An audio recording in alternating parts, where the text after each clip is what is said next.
En lo que respecta al final de este curso, a día de hoy podemos decir que prácticamente la totalidad de los centros están abiertos. Los alumnos que acuden son los de primero de bachiller, que están en recuperaciones, y los de segundo de bachillerato, que están preparando la selectividad. Nosotros hemos hablado con alumnos de los centros Usandizaga y Peña Florida, y todos ellos nos han dicho que están a gusto con la vuelta a clase, porque ahora mismo lo que les preocupa es preparar bien la selectividad, que recordamos se celebrará entre el 6 y el 8 de julio y se hará en las instalaciones de la UPV, aunque si fuera necesario se buscarán alternativas.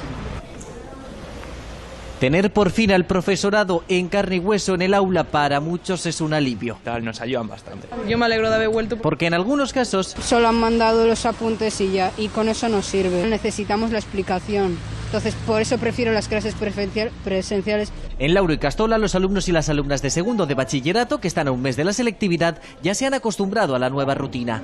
En este centro han tenido que hacer reformas, han tenido que modificar los paneles y algunas paredes para respetar el mismo número de alumnos y de alumnas en cada clase. También han señalizado todos los pasillos para direccionar a los alumnos, a las alumnas y a los profesores. Y para nosotros era importante que pudieran venir a repasar los diferentes contenidos, a preparar la prueba de selectividad y luego pues para poder hacer también los exámenes finales presencialmente. Ahora hacen menos horas y ya no se mueven de clase según la asignatura. Ikasleek aldatzen ginen ikasgelatik. Y sus mesas están siempre separadas. Selektibitaterako... Y dicen que lo más difícil ha sido practicar los exámenes de la selectividad desde casa. En este periodo han madurado, reconocen algunos. Baita ere, heldutasun maila bat behar dugu, azkenean. Porque prestar atención a la pantalla en las clases online es lo que les puede salvar la selectividad. Jarri dezakezu hor pantalla eta ezer ez egin edo lanean ari. Ane Basterreche aspira a estudiar medicina a partir del año que viene.